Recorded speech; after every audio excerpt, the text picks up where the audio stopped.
Hello friends, very good morning. मैं आ गया sir एक बार फिर से आप सभी के सामने अपने ईडीडी की क्लास को लेकर के आ गया हूँ।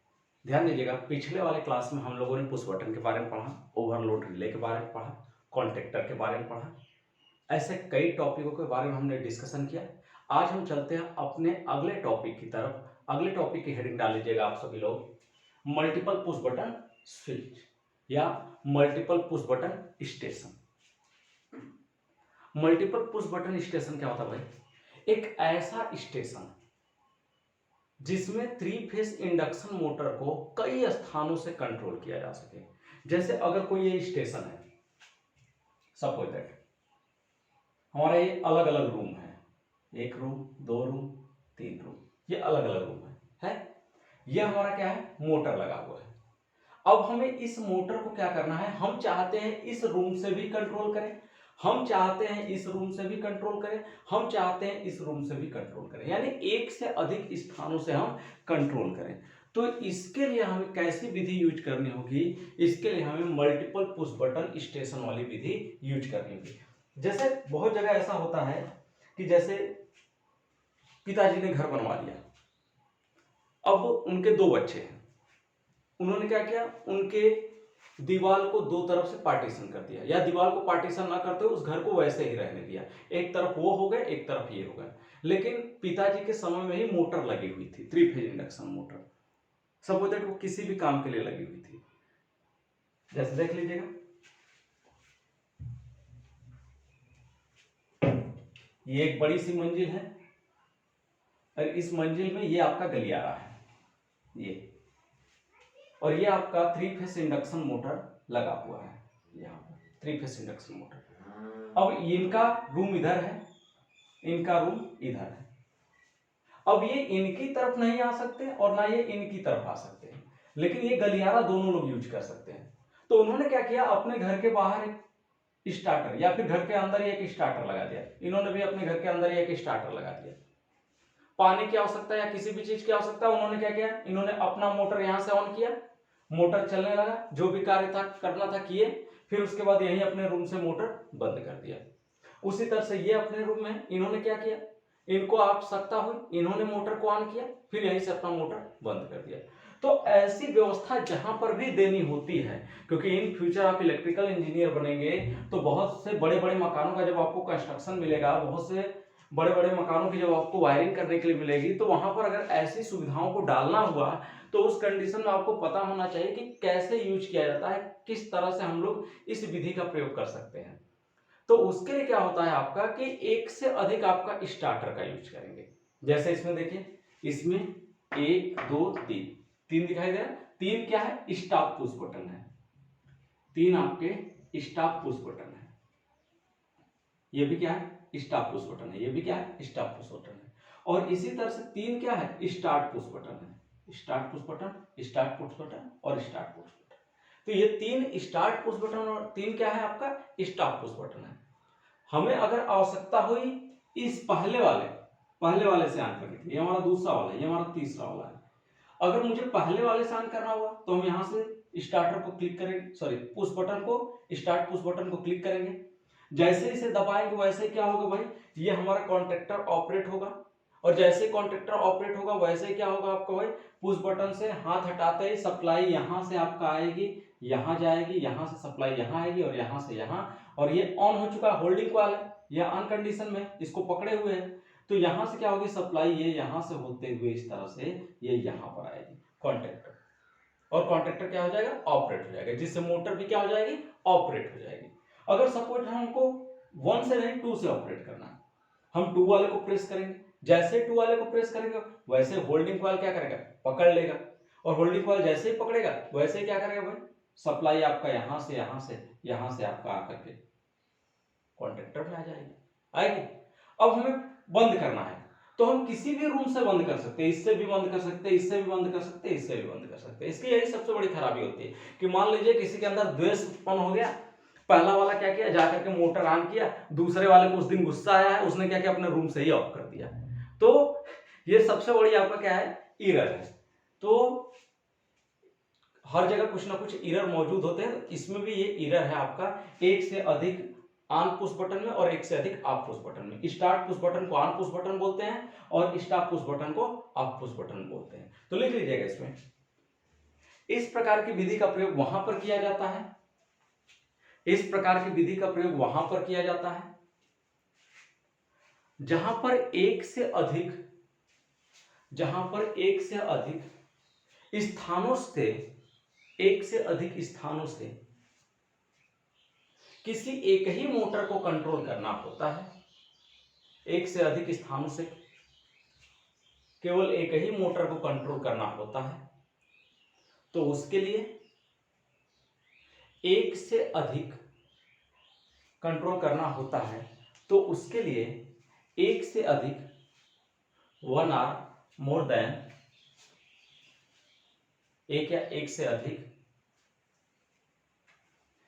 स्टार्ट पुश बटन व स्टॉप पुश बटन लगाते हैं। स्टार्ट पुश बटन व स्टॉप पुश बटन लगाते हैं। स्टार्ट पुश बटन व स्टॉप पुश बटन लगाते हैं।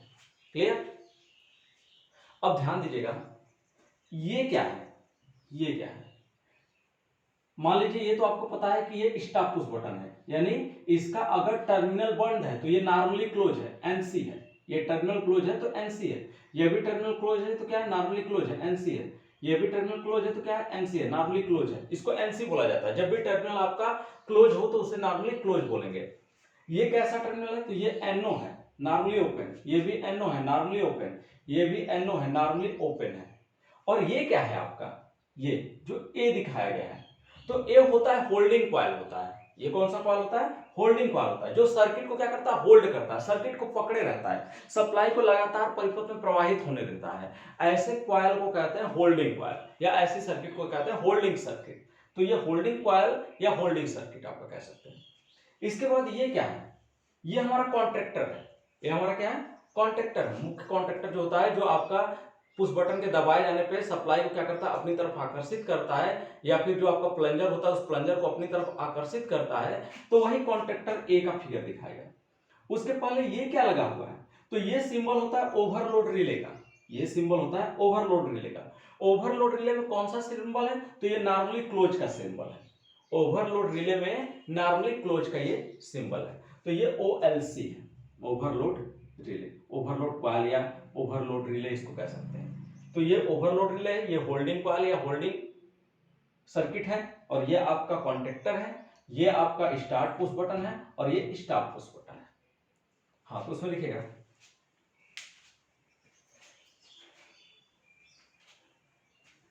क्या लिखे ना, एक से अधिक स्टार्ट पुश बटन व एक से अधिक स्टॉप पुश बटन होते हैं। मिला लीजिएगा अपना। जब पुश बटन को दबाया जाता है किसी भी स्थान से, जब पुश बटन को किसी भी स्थान से दबाया जाता है, जब पुश बटन को किसी भी स्थान से दबाया जाता है, तो होल्डिंग कॉइल, तो होल्डिंग कॉइल, तो होल्डिंग कॉइल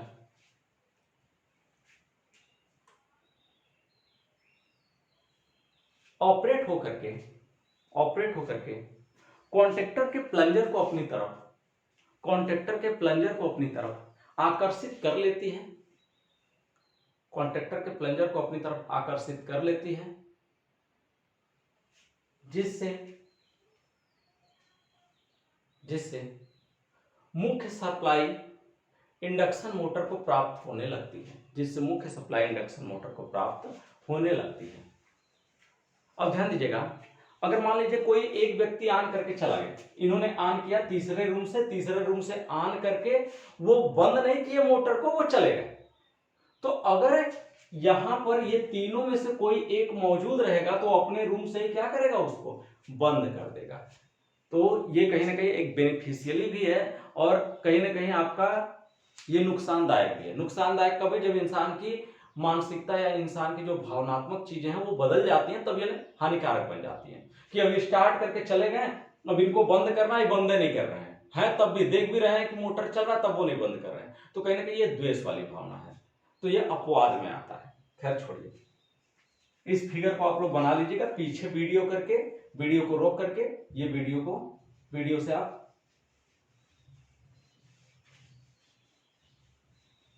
फिगर बना लीजिएगा। अगली हेडिंग डालेगा पुश बटन इंटरलॉकिंग। हेडिंग है पुश बटन इंटरलॉकिंग। इसका फिगर पहले ही आप लोग बना लीजिए। पुश बटन इंटरलॉकिंग का यह विधि कब यूज की जाती है? जब मोटर को एक दिशा में चलाना होता है, जैसे फॉरवर्ड दिशा में चलाना होता है, तो उसके लिए हम किसका यूज करेंगे? इस स्विच का यूज करेंगे या इस पुश बटन का यूज करेंगे। हमको उसी मोटर को विपरीत दिशा में घुमाना है तो हम दूसरे स्विच का प्रयोग करेंगे, रिवर्स स्विच का प्रयोग करेंगे। लेकिन एक समय में केवल एक ही ऑपरेट रहेगा, दोनों एक साथ ऑपरेट कभी भी नहीं हो सकता है। वो घूमेगा तो किसी एक ही दिशा में मोटर घूमेगा। अगर मोटर को फॉरवर्ड डायरेक्शन में घुमाना है तो हम इस स्विच का प्रयोग करते हैं, यानी क्लॉकवाइज डायरेक्शन में घुमाना है तो हम इस स्विच का प्रयोग करते हैं। अगर उसी मोटर को एंटी क्लॉकवाइज डायरेक्शन में घुमाना है, यानी उसकी दिशा को रिवर्स करना है, तो उसके लिए हम इस पुश बटन का यूज करते हैं। तो ऐसी विधि को बोला जाता है पुश बटन इंटरलॉकिंग विधि। आप लोग देखे होंगे जैसे गाड़ी मोटर चलती है तो गाड़ी मोटर में क्या होता है भाई, आगे भी ले जा सकते हैं, पीछे भी कर सकते हैं, यानी उसको आपका फॉरवर्ड भी कर सकते हैं, उसको बैकवर्ड भी कर सकते हैं। तो ऐसा आपका लीनियर इंडक्शन मोटर होता है। जो हमारा लीनियर इंडक्शन मोटर होता है, जो अगर आप लोग पढ़े होंगे पिछले साल फिफ्थ सेमेस्टर में हमसे, तो उसमें लीनियर इंडक्शन मोटर आया रहा होगा। तो लीनियर इंडक्शन मोटर में भी इसका यूज किया जाता है, इंटरलॉकिंग विधि का, उसको आगे और पीछे ले जाने के लिए। यानी जो हमारी मेट्रो ट्रेन होती है, मेट्रो ट्रेन को आगे और पीछे ले जाने के लिए हम क्या करते हैं, इसी इंटरलॉकिंग विधि का यूज करते हैं वहां पर। तो इसमें होता क्या वो समझिएगा। फिलहाल ये स्टॉप पुश बटन है मोटर को रोकने के लिए। जो आपका दो अलग अलग कॉन्ट्रैक्टर दिखाए गए हैं, इन दोनों अलग अलग कॉन्ट्रैक्टर के साथ हमारा मोटर कनेक्ट रहेगा। ये स्टॉप पुश बटन है उस मोटर को बंद करने के लिए। जब हम आपका फॉरवर्ड वाला क्लिक करेंगे, जब हम फॉरवर्ड वाले को दबाएंगे, जैसे फॉरवर्ड वाले स्विच को दबाएंगे यानी पुश बटन को दबाएंगे, तो इसके दबाए जाते ही क्या होगा वो समझिएगा। जब ये दबेगा तो अब देखिए ये यहां से हटा, ये भी यहां से हटा, और ये कहां जाएगा, ये इसके साथ जाएगा, ये इसके साथ जुड़ गया। अब देखिएगा सर्किट कहां से किसकी पूरी हो रही है। तो अगर देखेंगे सप्लाई यहां से यहां आई, यहां से यहां आई, यहां गई सप्लाई। अब यहां से कहां जा रही है, यहां से सप्लाई क्या इधर आ रही है, नहीं ये ओपन है। सप्लाई क्या इधर जा रही है, नहीं इधर होल्डिंग वाला। तो सप्लाई कहां आएगी, सप्लाई यहां से आपका आएगी, यहां से होते हुए ये यहां पर आएगी, आई, और यहां से कहां जाएगी, आपका कॉन्ट्रैक्टर ए के पास जाएगी, जाएगी। तो ये सप्लाई यहां से डायरेक्ट कहां आएगी, यहां से होते हुए आपका आएगी कॉन्ट्रैक्टर ए में। जब कॉन्ट्रैक्टर ए में आएगी तो कॉन्ट्रैक्टर ए का टर्मिनल कौन है, होल्डिंग सर्किट। तो होल्डिंग सर्किट ए है, तो ये क्या हो जाएगा, इसके साथ कनेक्ट हो जाएगा। जब इसके साथ कनेक्ट हो जाएगा तो उस कंडीशन में क्या होगा, अब जैसे पुश बटन से हाथ हटाएंगे क्या होगा, पुश बटन अपनी पुरानी स्थिति में आएगा। जब पुरानी स्थिति में आएगा तो अब क्या हो जाएगा भाई, ये लिंक हमारा हट गया यहां से, ये हमारा पुश बटन पुरानी स्थिति में आ गया। लेकिन अब सप्लाई क्या हो रही है, अब सप्लाई यहां से लगातार क्या हो रही है, यहां से इस A1 कुंडली यानी ए कुंडली के साथ होते हुए यहां से आपका कॉन्ट्रैक्टर ए में आ रही है, और कॉन्ट्रैक्टर ए से कहां जा रही है, आपका मोटर में जा रही है। लेकिन क्या इन दोनों कंडीशन में कॉन्ट्रैक्टर बी ऑपरेट हो रहा है हमारा, वो देख लीजिएगा। जब ये आपका ओपन था, जब ये क्लोज है, तो क्लोज में क्या यहां पर आ रही है सप्लाई, नहीं आ रही, क्योंकि इधर सप्लाई आ ही नहीं रही, यहां से भी सप्लाई नहीं आ रही, नहीं आ रही। अगर मैं इसको दबा दिया था, जब ये अंदर चला गया था इस तरह से, जब ये अंदर की ओर प्रवेशित हो गया था, तो ऐसे सिचुएशन में यहां से सप्लाई आई थी, यहां पर, यहां से यहां आई थी, यहां से इधर चली गई थी, अब भी यहां सप्लाई नहीं आई थी, यानी इधर सप्लाई आपकी नहीं आई थी, यानी कॉन्ट्रैक्टर बी ऑपरेट होगा ही नहीं आपका। तो अगर मोटर को हमें फॉरवर्ड डायरेक्शन में मूव कराना है, फॉरवर्ड दिशा में घुमाना है, तो उसके लिए क्या करेंगे हम, ये जो हमारा सबसे पहले पुश बटन है, ये पुश बटन हमारा, फिर से इसको समझ लीजिएगा एक बार लास्ट बार। जैसे इस पुश बटन को हम क्या करेंगे, प्रेस करेंगे। इस पुश बटन के प्रेस होते ही क्या होगा, आपका जो हमारा नॉर्मली क्लोज है और जो हमारा नॉर्मली ओपन है, ये हमारा क्या है, नॉर्मली ओपन है, और ये क्या हमारा नॉर्मली क्लोज है। तो जैसे ही पुश बटन अंदर की तरफ जाएगा, वैसे ही नॉर्मली ओपन कन्वर्ट होगा किसमें, नॉर्मली क्लोज कन्वर्ट होगा नॉर्मली ओपन में। पहले ये आपका नॉर्मली क्लोज था, ये अब क्या हो गया, नॉर्मली ओपन हो गया। पहले ये क्या था, नॉर्मली ओपन था, जैसे इसको दबाएंगे तो ये अंदर की तरफ आएगा, तो इसके साथ संयोजित हो जाएगा, तो अब क्या हो जाएगा, नॉर्मली क्लोज हो गया। जैसे ये नॉर्मली क्लोज होगा वैसे ये सप्लाई इस कॉन्टेक्टर में पहुंचेगी और कॉन्टेक्टर का होल्डिंग सर्किट जो ए है वो क्या हो जाएगा, तुरंत इसको अपनी तरफ खींचेगा। ये इसको अपनी तरफ खींच लिया, जैसे इसको अपनी तरफ खींचेगा वैसे ही क्या होगा, अब हम पुश बटन से अगर हाथ हटाएंगे तो फिर से ये बदल करके अपनी पुरानी स्थिति में आ जाएगा। ये नॉर्मली क्लोज हो गया, ये नॉर्मली ओपन। अब क्या होगा भाई, अब सप्लाई ये डायरेक्ट कहां आ रही है, यहां से आपका इस कॉन्टेक्टर में आ रही है और इस कॉन्टेक्टर से क्या हो रहा है, लगातार मोटर आपका ऑपरेट कंडीशन में रहेगा, लगातार मोटर आपका गति अवस्था में रहेगा। अगर अब इसी तरह से बात करें रिवर्स में करने की, यानी इसकी दिशा को चेंज करने की, यानी हम इसे दूसरी दिशा में घुमाना चाहते हैं। आप पढ़े भी होंगे एक चीज कि अगर आपका 3 फेज इंडक्शन मोटर है तो 3 फेज इंडक्शन मोटर का 2 टर्मिनल आपस में इंटरचेंज कर दें, 2 टर्मिनल आपस में इंटरचेंज कर दें, बदल दें आपका। जैसे पहले ये क्या है, आर है, वाई है, बी है, ये हमारे 3 कलाकार है और इसकी वजह से ये हमारा क्लॉकवाइज डायरेक्शन में घूम रहा है, क्लॉकवाइज डायरेक्शन में घूम रहा है, यानी इस तरह से। अगर मुझे एंटी क्लॉकवाइज करना है, इसकी दिशा को रिवर्स करना है, तो 2 फेजों को आप आसानी से बदल दीजिए, इस तरह से 2 फेजों को आप आसानी से बदल दीजिए। वही विधि यहां पर लगाई जा रही है जिसमें फेज बदल दिए जा रहे हैं, और जब फेज बदला जाएगा तो जो इसकी दिशा क्लॉकवाइज है वो दिशा किसमें हो जाएगी, एंटी क्लॉकवाइज में हो जाएगी, ये दिशा आपकी बदल जाएगी। तो दिशा को चेंज करने के लिए क्या किया जाता है आपका, कि ये इंटरलॉकिंग विधि यूज की जाती है। अब जैसे ही मैं इस पुश बटन को दबाऊंगा, इस पुश बटन के दबाए जाते ही क्या होगा, ये हमारा नॉर्मली क्लोज है, देख लीजिएगा ये हमारा क्या नॉर्मली ओपन है। जैसे इस पुश बटन को दबाएंगे तो ये नॉर्मली ओपन होगा, ये एनओ बन जाएगा और ये क्या बन जाएगा, एनसी बन जाएगा, यानी क्लोज हो जाएगा। ये जैसे इसके साथ क्लोज होगा वैसे ही कॉन्टेक्टर बी में सप्लाई आने लगेगी। कैसे, क्योंकि यहां से सप्लाई आपका यहां आ रही है और यहां से एनसी में, एनसी से इस एनसी में आएगा और इस एनसी से कॉन्टेक्टर बी में आएगा। कॉन्टेक्टर बी में जैसे ही आएगा वैसे ये बी आपका ऑपरेट होगा और बी ऑपरेट होकर के सर्किट में सप्लाई प्रवाहित करना शुरू कर देगा आपका। तो जब जैसे ही सर्किट में सप्लाई प्रवाहित करना शुरू कर देगा, अब जैसे पुश बटन से हाथ उठाएंगे वैसे ये फिर से अपनी पुरानी स्थिति में आ जाएगा, एनसी, और ये किस में हो जाएगा, एनओ में हो जाएगा। लेकिन क्या सप्लाई इसको अभी भी मिल रही है, तो यहां से देखेंगे ये सप्लाई यहां से यहां, यहां से यहां और यहां से इस तरह और इस तरह से यहां आ रही, तो अभी भी इस कॉन्ट्रेक्टर को सप्लाई क्या हो रही, लगातार मिल रही है आपका।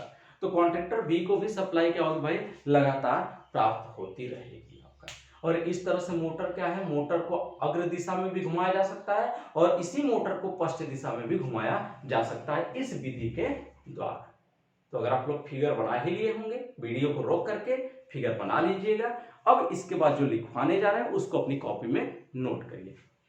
जितना आपको पढ़ाया जा रहा है डेली बाय डेली उसको आप अपनी कॉपी में नोट करते जाइए, नोट्स बनाते जाइए, हर चीज आपके लिए इंपॉर्टेंट है। अब इसमें एक चीज आपको मिल गया की पॉइंट के रूप में। की पॉइंट के रूप में क्या मिला है आपको, कि मोटर की दिशा को रिवर्स कब किया जा सकता है। मोटर की दिशा को रिवर्स कर सकते हैं आपका 2 फेज को आपस में बदल करके, या फिर अगर पूछ दे मोटर की दिशा किस तरह से बदली जाती है तो इंटरलॉकिंग मेथड से बदली जाती है। ये दोनों आपके लिए इंपॉर्टेंट है।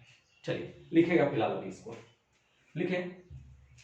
इस प्रकार की विधि में, इस प्रकार की विधि में एक स्टॉप पुश बटन, एक स्टॉप पुश बटन व 2 start push button, 2 start push button, एक स्टॉप पुश बटन व 2 stop push button, 2 stop push button हो गए भाई, 2 स्टार्ट पुश बटन तथा 2 कॉन्टेक्टर लगे होते हैं, 2 कॉन्टेक्टर लगे होते हैं। जब यप पुश बटन को दबाया जाता है, जब यप पुश बटन को दबाया जाता है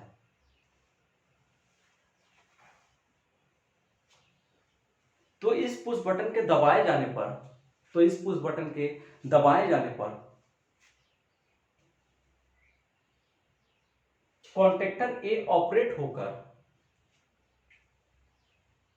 कॉन्टेक्टर ए ऑपरेट होकर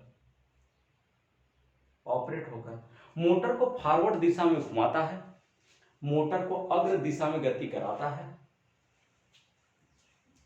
मोटर को फॉरवर्ड डायरेक्शन में रोटेट कराता है। हो गया। यदि मोटर की दिशा को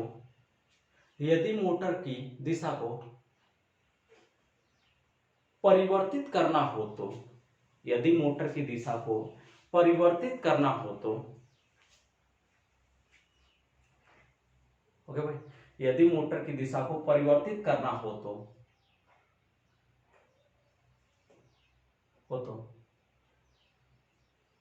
रिवर्स पुश बटन को दबाया जाता है। रिवर्स पुश बटन को दबाया जाता है, जिससे रिवर्स पुश बटन को दबाया जाता है जिससे कॉन्टैक्टर बी ऑपरेट हो जाता है, जिससे कॉन्टैक्टर बी ऑपरेट हो जाता है। और इस स्थिति में मोटर विपरीत दिशा में घूमने लगती है। और इस स्थिति में मोटर विपरीत दिशा में घूमने लगती है। की पॉइंट पे लिखेगा, नोट या की पॉइंट। चलिए भाई लिखे। पहला पॉइंट, यदि थ्री फेज इंडक्शन मोटर के गति की दिशा को बदलनी हो तो, यदि थ्री फेज इंडक्शन मोटर के गति की दिशा को बदलनी हो तो दो कला तारों को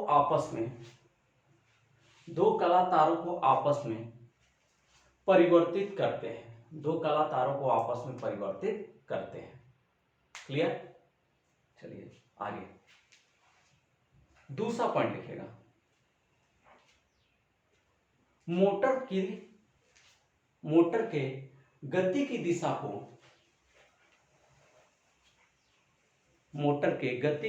को परिवर्तित करने के लिए, मोटर के गति की दिशा को परिवर्तित करने के लिए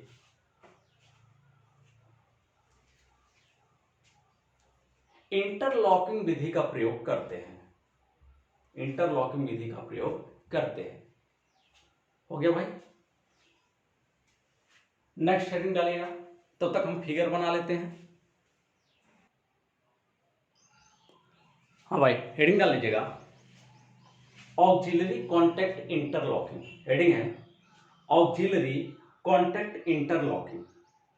ऑक्सिलरी कॉन्टैक्ट इंटरलॉकिंग में ये फिगर बना लीजिएगा भाई, बना लीजिए। अब ध्यान दीजिएगा, इसमें एक पुश बटन लगा हुआ है। कौन सा?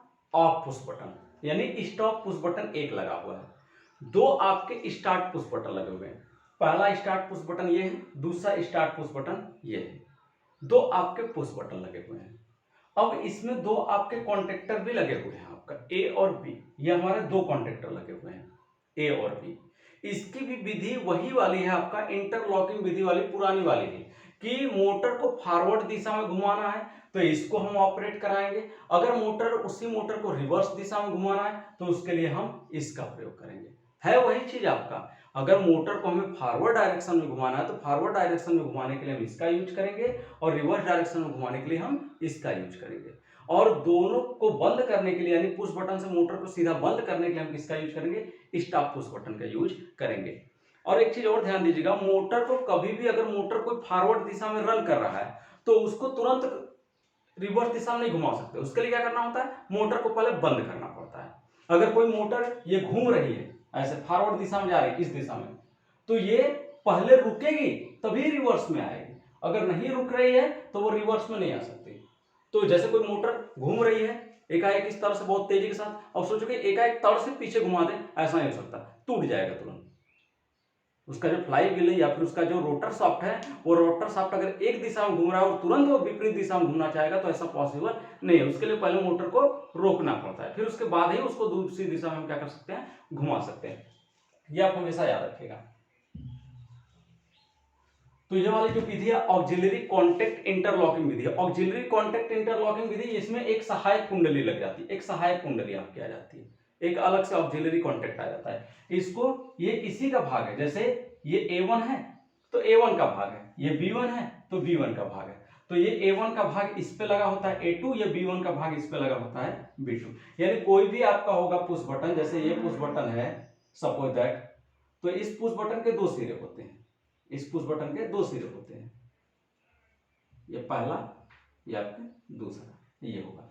एक क्या होगा आपका भाई, नॉर्मली क्लोज होगा, तो दूसरा क्या होगा भाई, नॉर्मली ओपन होगा। कुछ इस तरह से होता है, एक नॉर्मली क्लोज रहता है तो एक नॉर्मली ओपन होता है। तो ये सहायक कुंडलियां उसी की हैं, उसी के ऑक्सिलरी कॉन्टैक्ट इस पे लगा हुआ है, जो एक दूसरे के विपरीत में लगा हुआ है आपका।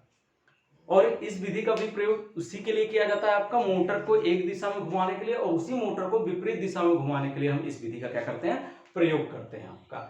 तो इंटरलॉकिंग विधि से ही क्या किया जाता है, मोटर को फॉरवर्ड या रिवर्स किया जाता है, ये हमेशा याद रखिएगा। तो लिख लीजिएगा इस विधि को भी। इस प्रकार की विधि में एक स्टॉप पुश बटन, इस प्रकार की विधि में एक स्टॉप पुश बटन व दो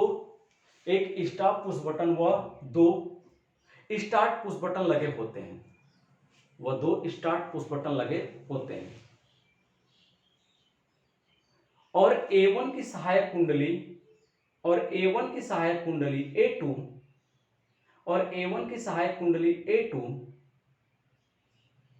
कॉन्ट्रैक्टर B के साथ जुड़ी होती है, A1 की सहायक कुंडली A2 कॉन्ट्रैक्टर B के साथ जुड़ी होती है, वह B1 की सहायक कुंडली B2 कॉन्ट्रैक्टर B1 की सहायक कुंडली B2 कॉन्ट्रैक्टर A के साथ जुड़ी होती है। और इस विधि का प्रयोग भी मोटर को फॉरवर्ड दिशा में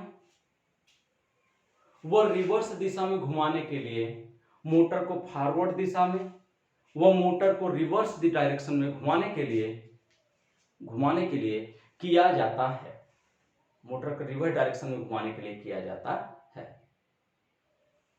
अगली हेडिंग डाल लीजिएगा आप सभी लोग, DOL स्टार्टर। अगली हेडिंग है डायरेक्ट ऑनलाइन स्टार्टर। सभी लोग अगली हेडिंग डालेंगे DOL स्टार्टर। इसमें करना कुछ नहीं है भाई, आपको जितना भी पढ़ाया जा रहा है, अगर फिगर याद है तो फिगर को बस लिखवाया जा रहा है, और कुछ है नहीं इसमें आपका। अगर फिगर आपको अच्छे से याद है तो आप एग्जाम में लिख लेंगे, इसमें कोई आपका शंका नहीं है हमें। अगली हेडिंग डाल लीजिएगा DOL स्टार्टर। अब यहां से आपका मेन चैप्टर आपका स्टार्ट होगा DOL स्टार्टर से। तो हेडिंग है डायरेक्ट ऑनलाइन स्टार्टर। ये डायरेक्ट ऑनलाइन स्टार्टर, DOL का पूरा नाम है डायरेक्ट ऑनलाइन स्टार्टर।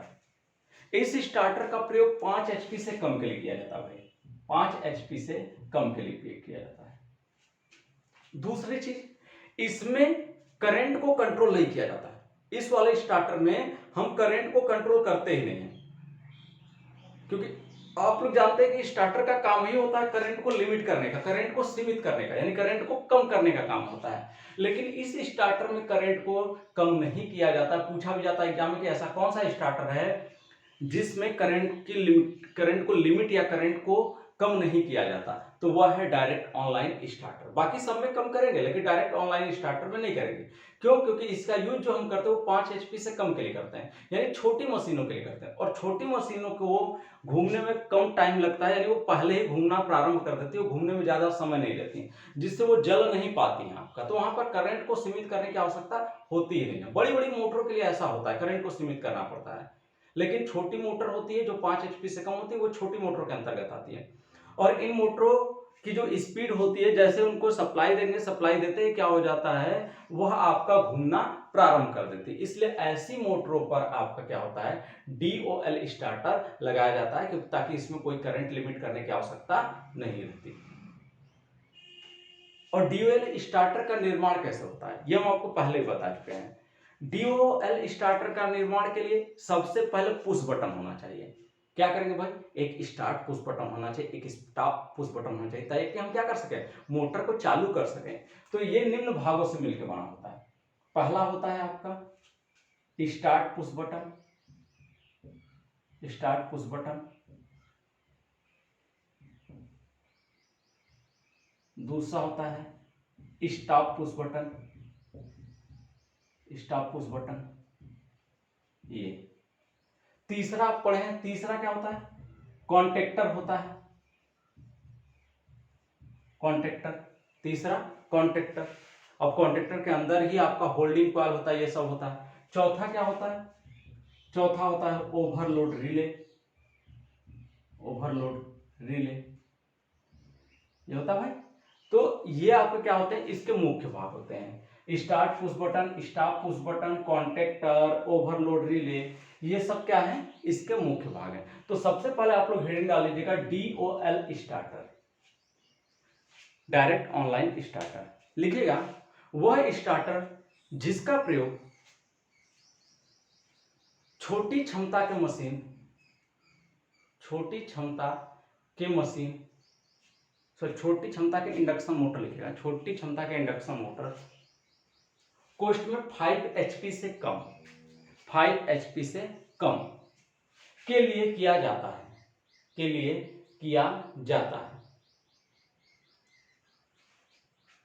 इस प्रकार के स्टार्टर का निर्माण, इस प्रकार के स्टार्टर का निर्माण निम्न भागों से मिलकर बना होता है, निम्न भागों से मिलकर बना होता है। पहला स्टार्ट पुश बटन, दूसरा स्टॉप पुश बटन, तीसरा मैग्नेटिक कॉन्टेक्टर, तीसरा मैग्नेटिक कॉन्टेक्टर, आगे मैग्नेटिक लिख लीजिएगा, मैग्नेटिक कॉन्टेक्टर। चौथा ओवरलोड रिले या थर्मल रिले, या थर्मल रिले। अच्छा, इसमें एक चीज और छूट गया है, फ्यूज।